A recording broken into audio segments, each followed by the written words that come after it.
მოგესალმებით, ეს არის გადაცემა ალგორითმი, ქვეყანაში განვითარებული მოვლენებიდან გამომდინარე გადავერთეთ უკვე სპეციალურ ფორმატზე.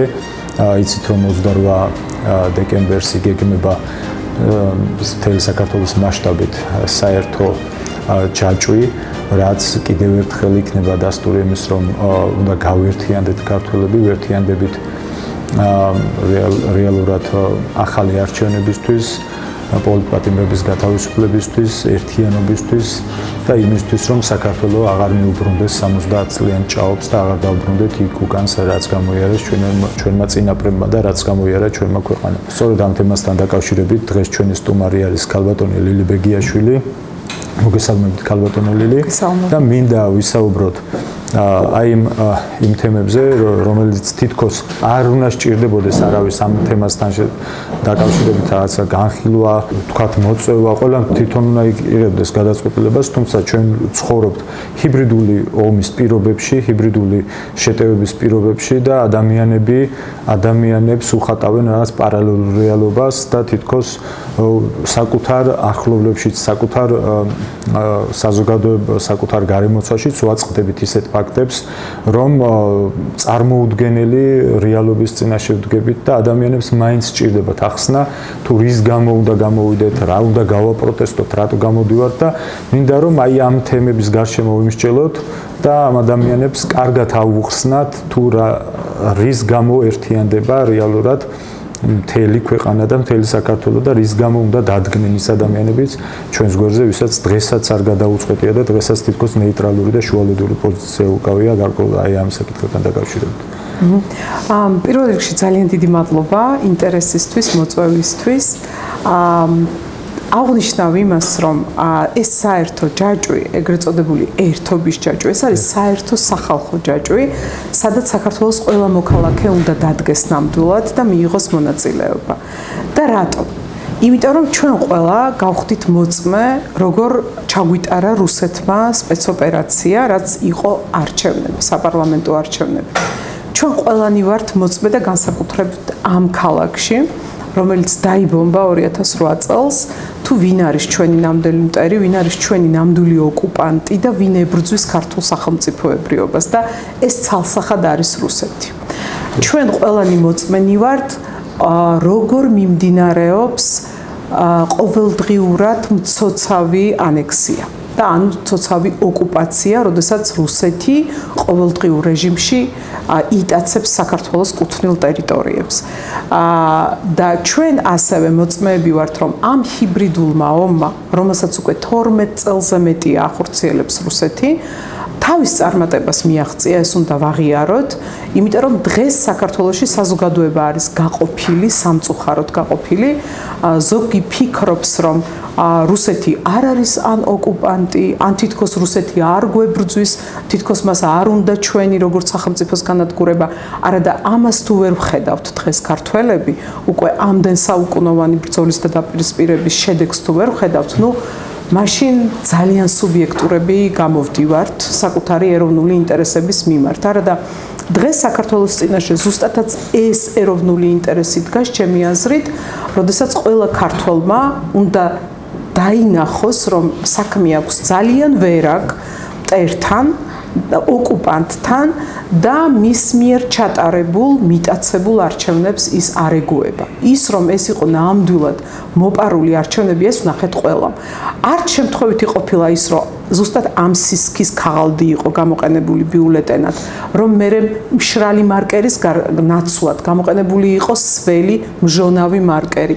ეს ძალიან კარგი მეთოდი იყო იმისთვის, რომ მართლ პარტიას დაეშინებინა ყველა ამორჩეველი და ეთქვა, რომ აი შენ დაკარგავ სოციალურ დახმარებას, შენ დაკარგავ ჯანმრთელობის დაცვისთვის დახმარებას, შენ დაკარგავ სამსახურს, რაც ყველაზე უფრო მეტად საშინლად და საშიშად ჟღერს მოქალაქეებისთვის და ზუსტად ამ დროს გაიმარჯვა რუსეთმა სათითაო ჩვენთაგანზე, მაგრამ რისი ქართველები ვართ, ჩვენ თუ ეს ვერ გავარკვიეთ და ჩვენ თუ ამას არ აღვუდეკით და არ ვებრძოლეთ.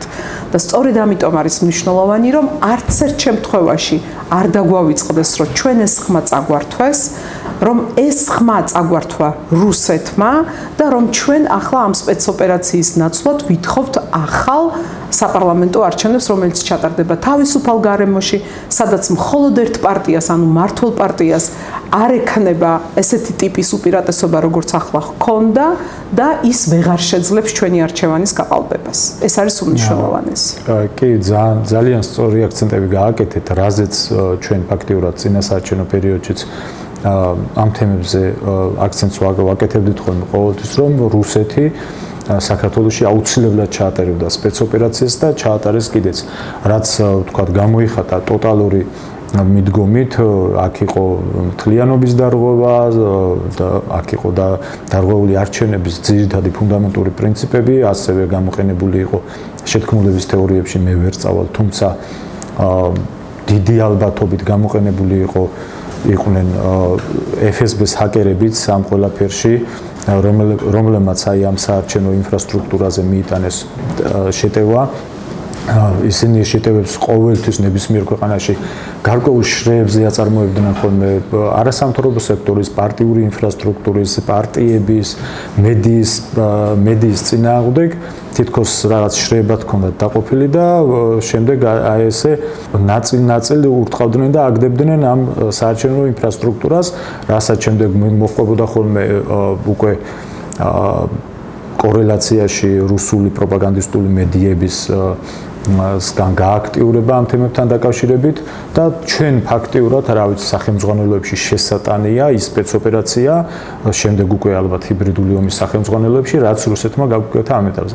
ეხლა რას ვაკეთებთ ჩვენ ხო ფაქტია რომ მივედით იქამდე გადავიტანეთ ჩვენ თავზე სპეცოპერაცია რთულად მიდის ქვეყანაში პროცესები ფაქტიურად უკვე ეს აღარ არის ჰიბრიდული ომი, წეგანაც ვამბობდი ამას პირად საუბრებში, რომ ეს აღარ არის ჰიბრიდული ომი, ჰიბრიდული ომის მთავარი მიზანი რაც არის კონტროლის და გავლენების მოპოვება, რუსეთმა კონტროლიც მოიპოვა, გავლენებიც მოიპოვა, აგერ შუა რუსთაველზე გაგვიმართა ბრძოლა უკვე და საკუთარი მართული, მათ მიერ მართული ხელისუფლების ხელით ჩვენს მოქალაქეებს უსწორდება და ეხლა რას ვაკეთებთ? ეხლა რა მინდა რომ ამ ადამიანებს კარგად აუხსნათ, ან მარტივად აუხსნათ, რას მოგცემს ჩვენ ეს ერთიანობის ჯაჭვი.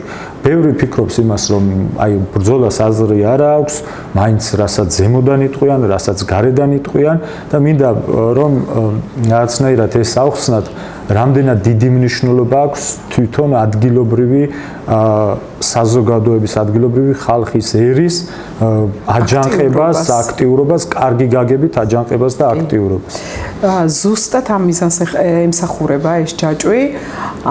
აი თქვენ ახსენეთ ამ კონსტიტუციური პრინციპების დარღვევის შესახებ. ანუ ყველა მოქალაქემ უნდა ვიცოდეთ რა მოხდა რეალურად ამ რუსული სპეცოპერაციის შედეგად, ანუ ამ ჩატარებული 26 ოქტომბრის არჩევნების დროს. დაირღვა ჩვენი კონსტიტუციის სამი უმთავრესი ფუნდამენტური პრინციპი. პირველი ეს არის ხმის ფარულობა და ნახეთ როგორ ჟონავდა ყველა ბიულეტენს და ძალიან მარტივად იყო გასაგები სამთავრობო პარტიას მისცა თუ არ მისცა ხმა ამ მრჩეველმა და ეს არის ფარულობის დარღვევა. მეორე პრინციპი ეს იყო ნების თავისუფალი გამოვლენის პრინციპი, რომელიც კონსტიტუციით მოთხოვნილი პრინციპია და ეს გამოიხატებოდა მისი დარღვევა იმაში, რომ რადგან ხელისუფლება ხედავდა, ვის აძლევდა ან არ აძლევდა ხმას ამ მრჩეველი იძულებული იყო, რომ უბანში მისვლისთანავე შეიცვალა თავისი არჩევანი. განსაკუთრებით დაუცველები იყვნენ ამ მრჩევლები, როდესაც ბიულეტენი უკან ბრუნდებოდა ამ ხმის მთვლელი აპარატიდან და ამ შემთხვევაში ის უკვე მთლიანად ჭიშველი იყო, მას აღარც ეს კონვერტი იცავდა, თუმცა ის კონვერტი არ არის, მოდი ვთქვათ. და მესამე პრინციპი, რომელიც დაირღვა, ეს არის საყოველთაობის პრინციპი, იმიტომ რომ თქვენ როგორც იცით, თუ კი საქართველოს ეროვნული სტატისტიკის დეპარტამენტის მონაცემებს გადახედავთ, ბოლო 20 წლის მანძილზე 1.200.000 მოქალაქე არის გასული ქვეყნის ფარგლებს გარეთ. ამ გასული მოქალაქეებიდან, რომლებიც უკან აღარ დაბრუნებულან და ეს მონაცემები ხელისუფლებას აქვს, იმიტომ რომ საბაჟო მონაცემებს და საზღვრის კვეთის მონაცემებს ისინი იღებენ, ხო? რომელიც არ დაბრუნებულა, ასეთი არის, ესე იგი 700.000-ზე მეტი მოქალაქე. რაც ნიშნავს იმას, რომ სიებისთვის რეგისტრირებული იყო საარჩევნოდ მხოლოდ 95,000 მოქალაქე.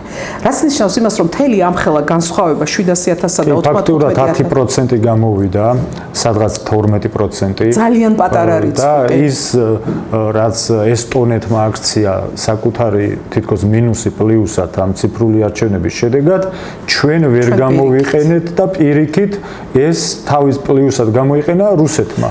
ჩვენ ვერ გამოვიყენეთ, ვერ ვიტყოდი ძალიან რბილად ნათქვამი, იმიტომ რომ ანუ რუსეთმა ჩვენს წინააღმდეგ გამოიყენა, კი, საკუთარი რითიც დაირღვა და სხვათა შორის უნდა აღვნიშნო, რომ ამ 95,000 რეგისტრირებული მოქალაქიდან არჩევნებში მონაწილეობა მიიღო მხოლოდ 34,000-მა.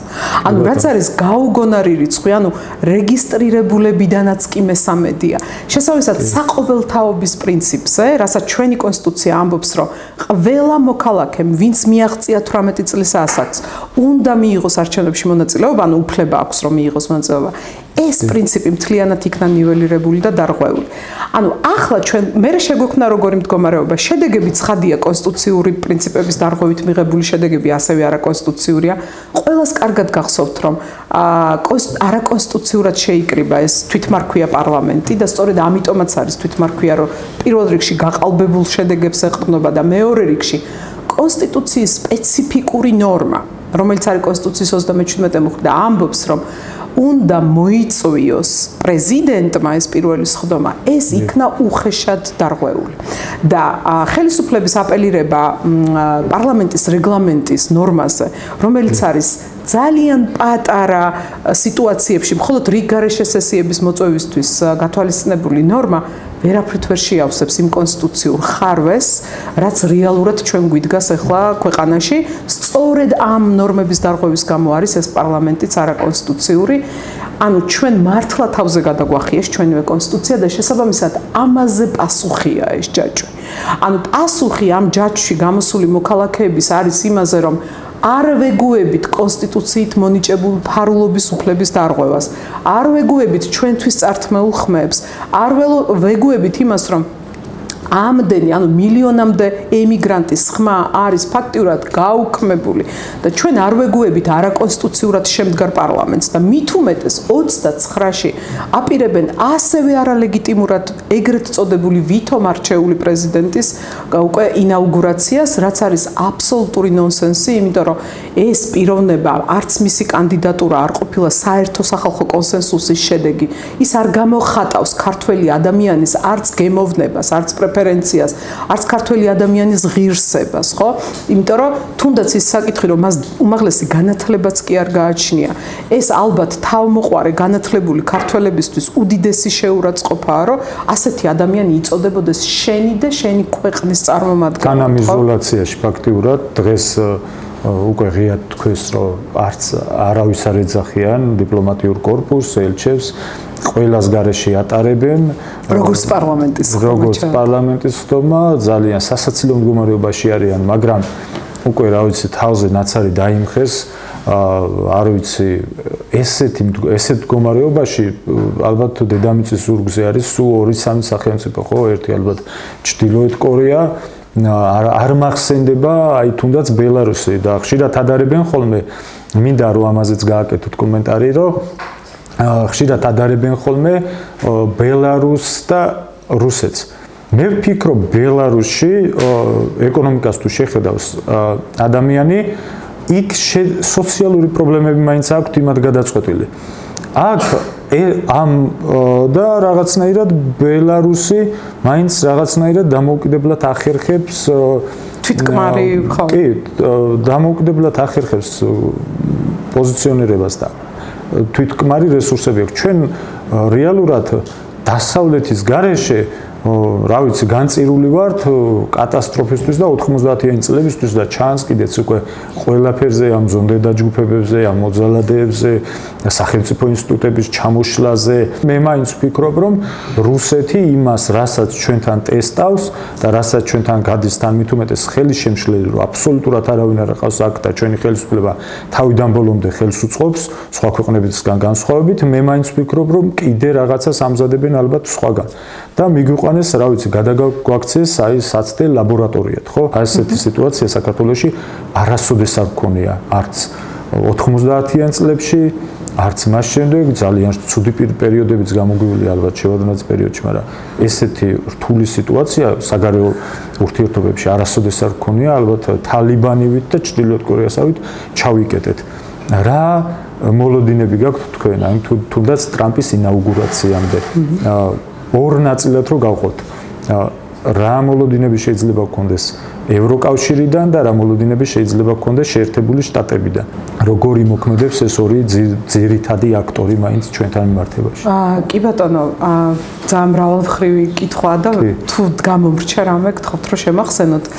ევროკავშირი ახსენეთ ბოლოს და ვიტყვი ერთ რაღაცას. საქართველო, ანუ იმის გამო რომ ჩვენ ვართ პატარა ქვეყანა, ყავს ძალიან მცირე მოსახლეობა პრინციპში, ანუ თუ გადავხედავთ თუნდაც რეგიონის, ან უფრო გაფართოებული რეგიონის, ან აღმოსავლეთ ევროპის ქვეყნებს, შეიძლება მხოლოდ და მხოლოდ მაშინ იყოს წარმატებული, თუ კი მას ექნება ღია, გამჭვირვალე და ძალიან კონკურენტული ეკონომიკა. ანუ რას გულისხმობ? საქართველო მხოლოდ მაშინ გადარჩება მსოფლიო დონეზე და მსოფლიო ბაზარზე კონკურენციაში, თუ კი მას ექნება ძალიან დაკავშირებული ეკონომიკა. იქნება ეს რესურსებით ვაჭრობა, სოფლის მეურნეობა, წარმოება, ინდუსტრია, ტრანსპორტირება, თუ რაც გნებავთ, გადაზიდვები, ანუ აი წარმოიდგინეთ, რომ თუ კი აქ არ იმოქმედებს ისეთი თამაშის წესები ყველა ბიზნესისათვის, რომ ყველა სახელმწიფოდან შემოდიოდეს თავისუფლად და აქედანაც გადიოდეს ყველგან თავისუფლად, აქ წარმოებული პროდუქცია, ისე საქართველოს ეკონომიკა ვერ გაიზრდება, იმიტომ რომ ჩვენ ნამდვილად არ ვართ ბელორუსი. ნამდვილად არ ვართ ბელორუსი და სწორედ ერთ-ერთი პრობლემა და პრინციპში ჩვენთვის ასე ვთქვათ იმედის საფუძველს ის ქმნის, რომ რადგან ჩვენ ვერასდროს ვერ ვიქნებით ესეთი თვითკმარი ეკონომიკა ყველანაირი რესურსებით აღჭურვილი, ხო? ამ ქვეყნის არჩევანი მხოლოდ ღია ეკონომიკა შეიძლება იყოს, ღია და კონკურენტული ეკონომიკა, სადაც თამაშის წესები არის სუფთა, ანუ ეყრდნობა კანონს, ეყრდნობა სამართლიანობას და ეყრდნობა კონკურენციის პრინციპებს და არ არის ოლიგარქიული მმართველობა, არ არის რაღაცა ადგილობრივი ფაშების და ფეოდალების მმართველობა და თითო კაცზე აკინძული, ასე ვთქვათ, მმართველობის ტიპები. სწორედ ამიტომ მგონია, რომ საქართველოში ბელორუსი არ გამოვა და ეს იმედი მინდა რომ მქონდეს და ალბათ გამართლდება დიდი ალბათობით და ასევე საქართველო იმდენად პატარა საზოგადოებაა, მართლა ყველას ვიცნობთ. და დღეს უკვე აქ სიტუაცია როგორია შექმნილი. ყველა რეგიონში, მათ შორის თბილისშიც, ძალიან ხმამაღლა დაიწყო უკვე ხალხმა საუბარი, რომ ისინი არიან დაშინებულები. მაგალითად, თვითონ ის ფაქტი, რომ ამ არჩევნების წინ მმართველმა პარტიამ 700,000 დაახლოებით ადამიანი შეიყვანა სოციალურად დაუცველთა სიაში, ეგ ნიშნავს, რომ ეს პარტია იმაზე კი არ მუშაობს, რომ ეკონომიკა ღია და კონკურენტული იყოს და მეტი მდიდარი ადამიანი წარმოიშვას, მეტი ინვესტიცია მოვიზიდოთ საზღვარგარეთიდან, მეტი ფული ჩაიდოს ქართულ ეკონომიკაში და ქართულ წარმოებაში. არამედ მუშაობს ეს მმართველი პარტია იმაზე, რომ ყველა გაღარიბდეს ამ ქვეყანაში, უფრო მეტი ღარიბი ადამიანი ყავდეს, რომ უფრო მეტად იყოს დამოკიდებული ქართულ ოცნებაზე და ამ შემთხვევაში ესენი ნამდვილად ამართლებენ სახელს, რომ ისინი ქართული ოცნება კი არა, ისინი სინამდვილეში რუსული ოცნებაა, უკვე ჰიბრიდული ომის შედეგად, ანუ მიღებული გადაწყვეტილების საფუძველზე რეალიზებული პროექტია ეს უკვე და იმიტომ რომ ისინი ემსახურებიან მხოლოდ რუსეთის ინტერესებს, იმიტომ რომ შეუძლებელია რომ 700,000 სიღარიბის ზღვარს მიღმა მცხოვრები ადამიანი შედიოდეს რომელიმე თვითმყოფადი დამოუკიდებელი და თავმოყარე სახელმწიფოს ინტერესებში. ეს მხოლოდ ქართულ ოცნებას შეეძლო გაეკეთებინა. არადა სინამდვილეში ამ სახელმწიფოს იდეა და ინტერესი უნდა იყოს იმაში, რომ როგორ გაიზარდოს ეს დოვლათი და სიმდიდრე ყოველწლიურად, მეტმა ქართველმა დაიწყოს ბიზნესი, მეტი ქართველი გავიდეს ევროკავშირის ბაზარზე. ევროკავშირთან მოლაპარაკებები, როგორც გახსოვთ, 2005 წელს დაიწყო საქართველომ და მაშინდელი მთავარი მიზანი რატომ ევროკავშირთან მოლაპარაკებები იყო სწორედ ეგ, რომ საქართველოში წარმოებულ პროდუქციას გასაღების ბაზრად ჰქონოდა ევროკავშირის ქვეყნები. ხო, რატომ ევროკავშირის? იმიტომ რომ რუსეთის ბაზარი, მიუხედავად იმისა, რომ ის დიდია, ის ვერ იქნება საქართველოსთვის უსაფრთხო ბაზარი. თქვენ გახსოვთ 2006 წელს, როგორ ერთ დღეში ჩაგვიკეტა რუსეთმა ყოველგვარი ექსპორტის კარი რუსეთისკენ და არა მხოლოდ სოფლის მეურნეობის პროდუქციას გადაუკეტა ქართულ ღვინოს და ბოსტნეულს, ხილს, ყველაფერს გადაუკეტა, ხო გზა? არამედ იქედან გამოყარა კიდეც ქართველი ემიგრანტები და გახსოვთ აი საზარელი კადრები, როდესაც რაღაცა სატვირთო თვითფრინავებით და ხომალდებით გამოყარეს რუსეთის ტერიტორიიდან. ანუ ეს არის ქვეყანა, რომელიც არის მტერი. ანუ თუ ეს კადრი დაგვავიწყდა ქართველებს აღქმაში და არ გვახსოვს, როგორ ჩამოიყვანეს და ჩამოყარეს ეს ქართველები, ხო, ამ სატვირთო ხომალდებით, მაშინ ჩვენ ცხადია, რომ ცოტა გარღვევა გვექნება ამ მეხსიერებაში და მაშინ ვერ დავაკავშირებთ ვერც სიტყვა მშვიდობას, რეალურ მშვიდობასთან და ყოველთვის ვიქნებით ამ რუსული ჰიბრიდული ომის ნამდვილი მსხვერპლები. იმიტომ რომ ადამიანს თუ ის არ გიდგას თვალწინ, რომ ყოველ დღე რუსეთის საზღვარი მოცოცავს და ჭამს შენს ტერიტორიას და მათ ჯერ აფხაზეთსაც აღარ ვლაპარაკობ, უკანასკნელ მოვლენებს რომ დაუბრუნდეთ ისევ, ხო? და ის გადაგიკეტავს ამ ქართულ ღვინოსაც და მართლა გადასაღვრელი გექნება ერთ დღეში, ხო? მე მგონია არც ერთ გონივრულად მოაზროვნე ქართველს არ უნდა სურდეს რუსეთთან პრაგმატული თვალსაზრისითაც უბრალოდ პატრიოტული გვერდზე გადავდოთ, რაც ახსენეთ ახლა 140 მილიონიან რუსეთის ბაზარს 500 მილიონიანი ევროპის ბაზარი რო ჯობია გაცილებით სყიდველთუნარიანი ბაზარი და მეტი დოვლათი რო იქნება და დიდი ეკონომიკა რო იქნება, მაგაზეც ანუ თან მან თვისებრივი განსხვავება ნახეთ, ეს ევროპული ბაზარი გარდა იმისა, რომ დიდია, ის არის სუფთა ბაზარი. ანუ ის არის ხარისხიანი, ნუ სყიდველთუნარიანობა მაღალია, რაც ნიშნავს, რომ ქართული პროდუქცია უფრო მაღალ ფასად გაიყიდება და სტაბილური და არც ეგ გაქვს შიშები, რომ ხვალ ვიღაცასთან თუ არ დალაგდი, ზუსტად და თან მაგ ბაზარს რატო აქვს თვისებრივი სხვაობა რუსეთის ბაზრისგან? იმიტომ რომ ეს არის სუფთა ბაზარი კანონზე, სამართლიანობაზე და კონკურენციის წესების დაცვაზე დაფუძნებული ბაზარი არის.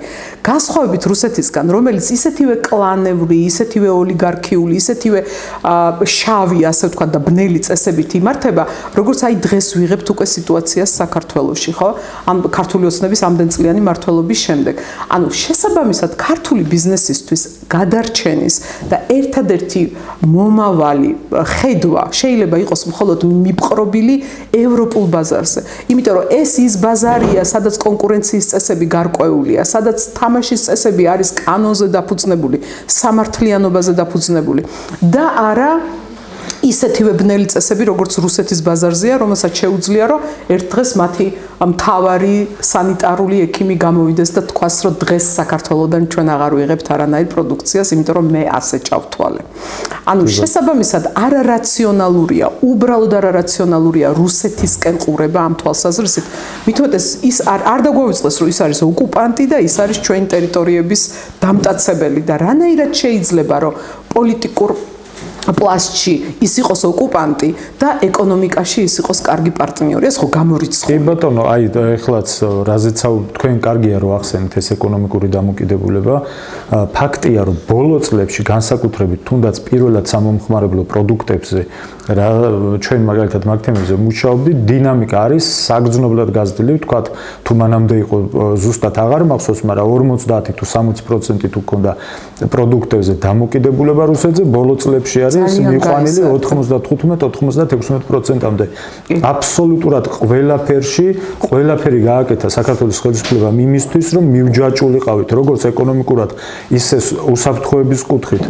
ის ასევე მე ვფიქრობ, რომ ალბათ ამ თემაზე გაცილებით დიდი დრო სჭირდება მსჯელობას, მაგრამ მე ვფიქრობ, თუნდაც ავიღოთ ახლა უსაფრთხოების კონცეფცია ავიღოთ, რომელიც საერთოდ აღარ განახლებულა 2011-12 წლების შემდეგ და სადაც საფრთხე რეალურად რო ავიღოთ, საფრთხე არ არის ასე თქვა აღიარებული რუსეთი, ხო? ამაზე დიდი დაცინვა და ამაზე დიდი ირონია რა გინდა რომ ოკუპანტის სახელმწიფო, რომელსაც შენი ტერიტორიების ლამის ნახევარი აქვს წაღებული, აქ კონტროლი აქვს დაწესებული, საერთოდ საფრთხეთ არ აყავს აღიარებული. სხვათა შორის იმ დროს ვახსენეთ კიდეც ბულგარეთს მანამდე კარგი ურთიერთობა ჰქონდა რუსეთთან და რეალურად ბულგარეთს ეძახდნენ ევროკავშირში რუსეთის ტრუას ცხენს. როდესაც ბულგარეთმა შეიტანა რუსეთი თავის საკუთარ უსაფრთხოების კონცეფციაში ყირიმის ომის შემდეგ, ეგრევე რუსეთმა დაიწყო სხვადასხვა სახის შეტევები, მათ შორის იარაღის საწყობების აფეთქება და კიდევ რაღაც ამით იმის დანახება მინდა ხალხისთვის, რომ როგორც კი რუსეთის გარეშე იწყებ თამარს, რუსეთი ამას ვერ ეგუება. რუსეთს საქართველოზე აქვს ესეთი დამოუკიდებულება, თუ იქ ვიქნებით მონა მის ფეხებთან გართხმული, მოგვექცევა ყოველთვის აი ესე მონასავით და რა ვიცი, როგორც ეხლა ვართ რა და მას სხვანაირი საქართველო არ ასჭირდება არც წელში გამართული საქართველო თუ ვინმეს ნოსტალგია აქვს იმის რა ვიცი 70-იანი 80-იანი წლების მაშინ რა იყო მე არ ვიცი მაგრამ ასეთი საქართველო რუსეთს ნამდვილად არ სჭირდება და ფაქტია რასაც დღეს ის საქართველოში აკეთებს რაც წერანად თქვენც ახსენეთ რომ ეს 700,000 კაცი სოციალურად დაუცველ ბაზაში რუსეთს არ სჭირდება აქ რეალურად საშუალო ფენა საშუალო ხო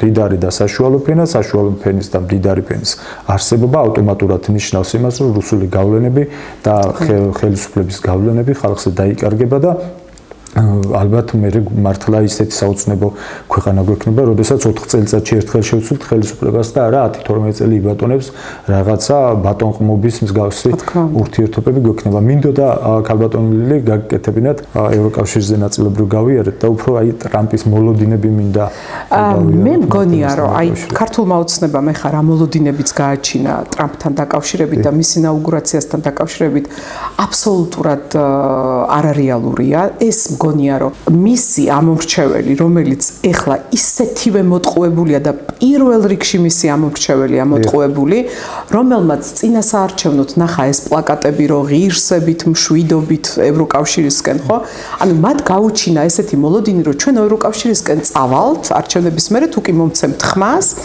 და 28 ნოემბერს ზუსტად ამ ქართული ოცნების ამომრჩევლების მოტყუება მოხდა და დემონსტრირებას ჰქონდა ადგილი თუ როგორ თურმე ამდენი თვე ატყუებდა და ბოლო წამს უკვე გამოაცხადა როგორც კი გაინაღდა ეს გამარჯვება და დაიწერა ეს გაყალბებული 54%. ამიტომ ჩემი აზრით ყველაზე შეურაცხყოფილად ეხა თავს სწორედაც რომ ქართული ოცნების ამომრჩევლები უნდა გრძნობდნენ, იმიტომ რომ ჩვენ ვინც მაგალითად ოპოზიციაში ვიყავით, ანუ ოპონირებას ვუწევდით აი ამ ტყუილ მესიჯებს, ვითომ აბაომი გინდათ და არასდროს არ ვიჯერებდით და არ გვეჯერა ქართული ოცნების ეს დანაპირებები, ჩვენ არ მოუტყუები ვართ. ჩვენ ისედაც ვიცოდით რომ ისინი რუსული ოცნება იყო რეალურად და პუტინის დავალებებს ასრულებდნენ, მაგრამ პირველ რიგში ჩემი აზრით აი ამ ჯაჭვში 28 დეკემბერს ზუსტადაც ქართული ოცნების ამომრჩევლები უნდა მოვიდნენ, იმიტომ რომ მე მგონია რომ მე რო ყოფილიყავი ხა ქართული ოცნების ამომრჩეველი ყველაზე შეურაცხყოფილად, ყველაზე ღირსება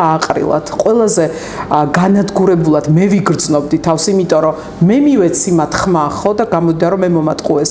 ამიტომ ეს ეხლა სჭირდებათ ამ კონტინგენტის შესანარჩუნებლად, რომ ალბათ ეს ხალხი არ გამოვიდეს რუსთაველზე არ დადგეს, აგერ გორის ცენტრში არ გააპროტესტოს, სხვა რეგიონული ცენტრების დასახლებების ცენტრებში არ გააპროტესტონ, ხო? აი ეს სვლის შეჩერება კავშირისკენ.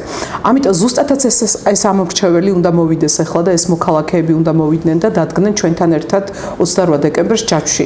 მათ ატყუებს კიდევ ქართული ოცნება, რომ ვითომ ტრამპი ახლა ექნება ეს ინაუგურაციის ცერემონიალი გადაიბარებს ამ საპრეზიდენტო ადმინისტრაციას და ესე იგი აი ახლა გახდება ქართული ოცნების მხარდამჭერი. გამორიცხულია ეს აბსოლუტურად, იმიტომ რომ ძალიან მოტყუდებიან, კიდევ უფრო მეტად მოტყუდება ქართული ოცნების ამომრჩეველი და რატო?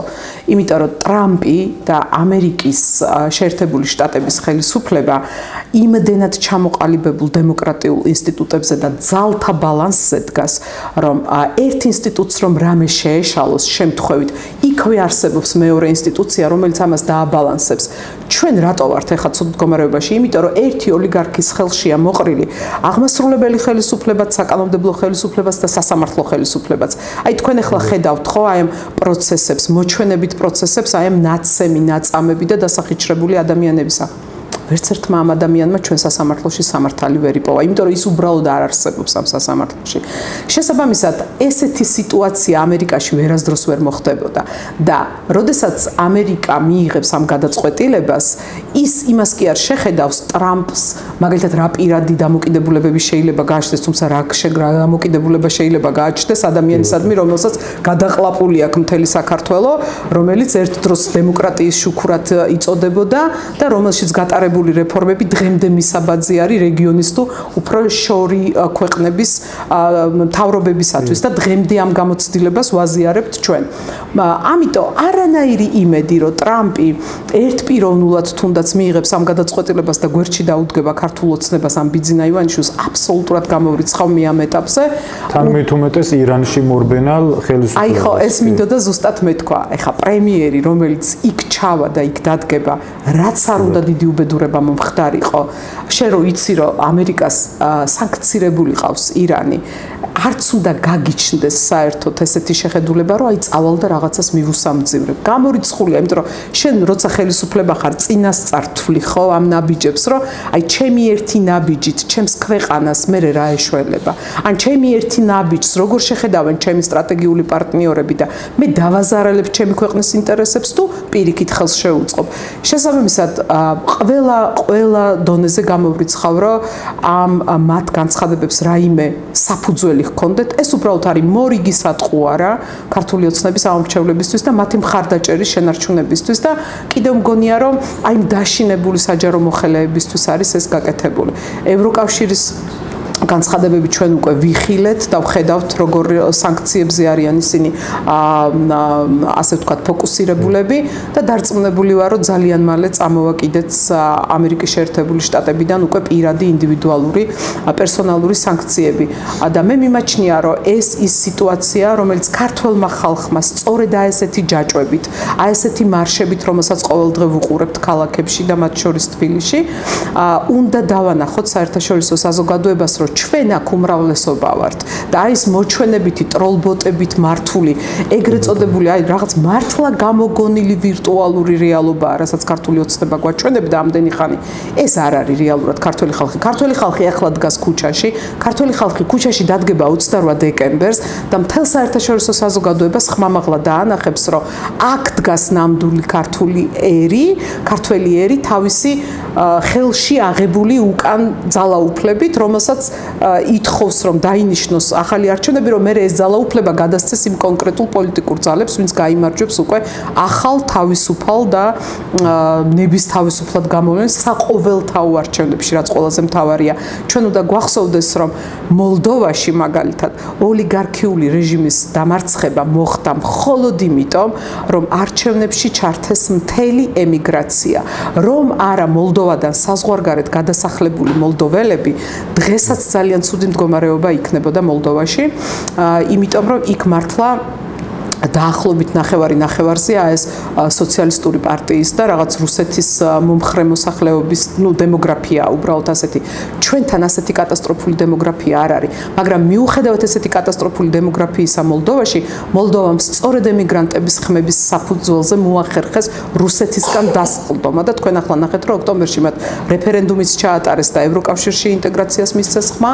და ასევე ჩაატარეს საპრეზიდენტო არჩევნები და ისევ პროდასავლური პრეზიდენტი აირჩიეს ფაქტიურად ყველგან ჩაეშალა რუსეთს ეს დაგეგმილი სცენარი მოლდოვაში რუმინეთში სულ ახლახანს აგერ საქმეც აღძრა უკვე რუმინეთის სპეცსამსახურებმა სხვათა შორის ევროკავშირმა დაიწყო გამოძიება TikTok-ის წინააღმდეგ და თუ დაინახეს რაიმე კავშირი TikTok-ს აჯარიმებენ 6%-ით საერთო შემოსავლის 6%-ით რას არის აი კოლოსალური თანხები ჩვენ დავჭით თითქოს ისე რომელმაც უნდა გადავტეხოთ და ფაქტიურად აი ეს მოჩვენებითი რეალობა რაც ახლა თქვენ ბრძანეთ რომ ესენ ტროლბოტებით თითქოს რაღაც ფონს ქმნიან ილუზიას ქმნიან მაგრამ მე ამას ვიძახდი თავიდანვე რომ მიუხედავად იმ გასული ემიგრანტების ქართულ ოცნებას რეალურად არანაირი ძალა არ შესწევს და დარჩათ ერთადერთი რამ. ყველაფერს ვამბობთ, დაამყარეს კონტროლი, სახელმწიფო ყველა შტო დაიჭირეს, საკანონმდებლო ინსტიტუტზე მიიტანეს შეტევები, სახელმწიფო ინსტიტუტები გააუქმეს, მოირგეს, თუმცა ერთადერთი რამ დარჩათ, რომ დაგვაჯერონ, რომ ჩვენ ცოტანი ვართ. აი მაგაზე მუშაობს ახლა მთელი პროპაგანდა, რომ დაგვაჯერონ, რომ ჩვენ ვართ ცოტანი და ჩვენ ეხა არა, მთელი 12 წელია მაგაზე მუშაობს. კი ბატონო, ეხლა განსაკუთრებით, მაგრამ ფაქტია პირველად აგებენ ჩემი დაკვირვებით მთელი 12 წლის მანძილზე საინფორმაციო ომს. ფაქტიურად რაც კი რამე შემოაგდეს, ყველაფერი უკან მიუტრიალდა. აქამდე თუ რამენაირად გატეხეს, ჩამოსალეს დემორალიზება მოახდინეს რაღაც პროცესების, ეხლა აბსოლუტურად ყველაფერი მიდის უკან. მაგათი აი თითქოს არეკლასავით ხდება ყველაფერი, ბუმერანგით უბრუნდებათ და მე ბოლო კითხვა მინდა დაგისვათ, მინდა მაინტერესებს განწყობები სხვადასხვა რეგიონებში, ვიცი რომ 17 საერთო ჯაჭვი იქნება მთელი საქართველოს მასშტაბით. აჰა, უკვე 21, აი ძალიან სწრაფად იცვლება. მე დღეს ფაქტიურად აღარ გადამიხედია. აი ამ 21 ქალაქში რა განწყობებია, როგორ ფიქრობენ, რასაც მე დავაკვირდი, პროცესი არის იმდენად დეცენტრალიზებული და შეუქცევადი, აბსოლუტურად არ სჭირდებათ ლიდერი. ლიდერის ყოფნა შეიძლება იმაშია, ცუდი რომ გადაწყვეტილების პროცესი სწრაფად არ მიიღება, მაგრამ კონტროლსაც ვერავინ ვერ აწესებს ამ ადამიანებზე. ისეთი ადამიანები იჩენენ თავს, აი ისეთი ახალგაზრდები ჩნდებიან, ისეთი ჯგუფები ჩნდებიან, ვინც საერთოდ აქამდე არაფერს არ აპროტესტებდა. თითქოს და ეგას მაძლევს გარკვეულ იმედს. აი თქვენ როგორ გააქვთ კონტაქტი ფაქტიურად ამ პროცესს კურირებთ, რაღაც კოორდინაციას უწევთ და ხელმძღვანელობთ აი ამ ურთიერთობებს სხვადასხვა ქალაქებთან და რა განწყობებია სხვა ქალაქებში, როგორ არიან, როგორ უდგებიან და წინააღმდეგობებიც თუ არის, ცხადია იქნება ახლა ფაქტიურად ყველა სიბინძურეს იყენებს ეს ხელისუფლება, მაგრამ აბსოლუტურად ამის მიუხედავად რა ხდება? აბსოლუტურად ყველა სიბინძურეს იყენებს დაშინებას, ურეკავენ სათითაოდ იმ სკოლის მოსწავლეების, უფროს კლასელების მშობლებს, რომლებმაც გაბედეს და 28-ში ან შემდეგ უკვე დეკემბერში ეს სასტიკი დარბევები რომ მოაწყეს მომიტინგეების მიმართ ამის საპროტესტოდ გამოსულ ხალხს, მათ მშობლებს ურეკავენ და ემუქრებიან სამსახურების დაკარგვით, სოციალურების მოხსნით, ანუ ყველა ის მეთოდი, რაც ქართულმა ოცნებამ წინასაარჩევნოდ გამოიყენა ძალიან მეთოდურად, ყველა ამას ისევ ახორციელებენ დღესაც.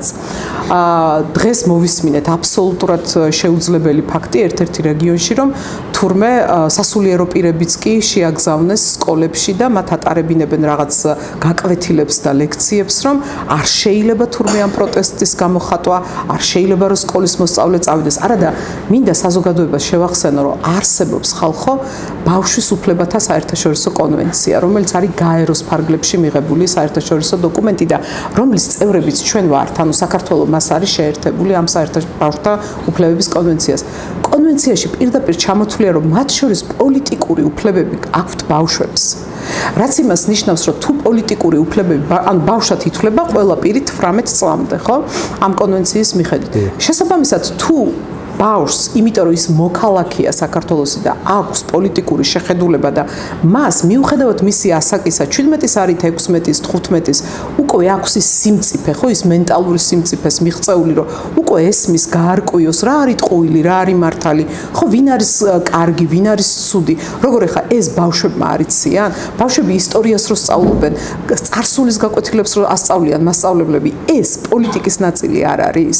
აბა რა სწავლობენ ბავშვები და ის სწორედაც ის ლიტერატურაში განხორციელებული ცვლილებები, გამოცდების მასალები და რომ ამოიღო ქართულმა ოცნებამ, აი ყველაზე მნიშვნელოვანი რუსეთთან ბრძოლის ისტორიები, ეს რატო ამოიღეს? სადაც კი აჯანყება იყო. კი, სადაც კი აჯანყება იყო. მათ შორის ბახტრიანის აჯანყება, ესეც აი. კი, თუ განათლება არ არის პოლიტიკა და თუ ბავშვებს შემხებლობა არ აქვთ პოლიტიკასთან, მაშინ რა საჭირო იყო ამ მასალის ამოღება? თუ კი ამ სახელმწიფოს, ანუ ქართული ოცნების სახელმწიფოს არ უნდა რომ ებრძოლოს რუსეთს და საქართველოში გააღვიძოს ეს შეგრძნებები და ეს მეხსიერება, რომ რუსეთია ჩვენი მტერი, ხო, იმიტომ რომ ამას ჩქმალავენ უკვე 12 წელია და ისტორიის გადაწერა დაიწყეს ფაქტობრივად. რატო დასჭირდათ მათ ამ ნაწარმოებების და ამ ავტორების ამოღება?